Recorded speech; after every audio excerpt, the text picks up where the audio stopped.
வணக்கம். ஒசூர் வந்து ஏற்கனவே எலக்ட்ரிக் வெஹிக்கிள்ஸ் மற்றும் எலக்ட்ரானிக்ஸ் மேனுஃபேக்சரிங் உடைய ஹப்பாவே விளங்குது. அந்த வகையில தான் ரீசெண்டா தமிழ்நாடு கவர்மெண்ட் என்ன பிளான் பண்ணியிருக்காங்க அப்படின்னா, ஒசூர்ல 500 ஏக்கர் நிலப்பரப்பளவுல புதுசா ஒரு டெக் சிட்டி அமைக்க முடிவெடுத்திருக்காங்க.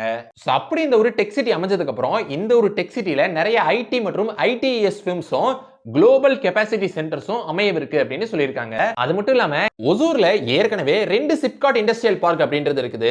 இதோட சேர்த்து தான் இப்ப புதுசா மூணாவதா ஒரு சிப்காட் இண்டஸ்ட்ரியல் பார்க் அப்படின்றத 3000 ஏக்கர் நிலப்பரப்பளவுல ரூபாய் 1800 கோடி ரூபாய் செலவுல இந்த ஒரு புது சிப்காட் இண்டஸ்ட்ரியல் பார்க் அப்படின்றதையும் கொண்டு வர போறாங்க. அது மட்டும் இல்லாம கிருஷ்ணகிரி டிஸ்ட்ரிக்ட்ல உள்ள நாகமங்கலத்துல ரூபாய் 1000 கோடி ரூபாய் செலவுல ஒரு இண்டஸ்ட்ரியல் ஹவுசிங் டவுன்ஷிப் அப்படின்றதையும் கொண்டு வர போறாங்க.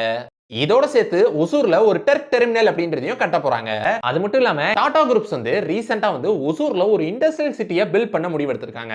அதன்படி இந்த ஒரு இண்டஸ்ட்ரியல் சிட்டி அப்படின்ற ப்ராஜெக்ட் முடிஞ்சதுக்கு அப்புறம் ஒசூர் பெங்களூருக்கு நிகரான ஒரு ட்வின் எலக்ட்ரானிக் சிட்டியா மாறிடும் அப்படின்னு பல பேர் சொல்றாங்க.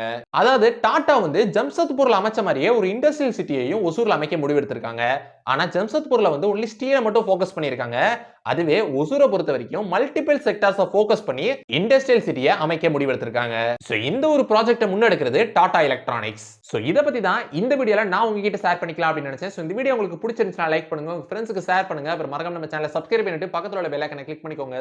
see you next video until signing off by Sabari Karthik.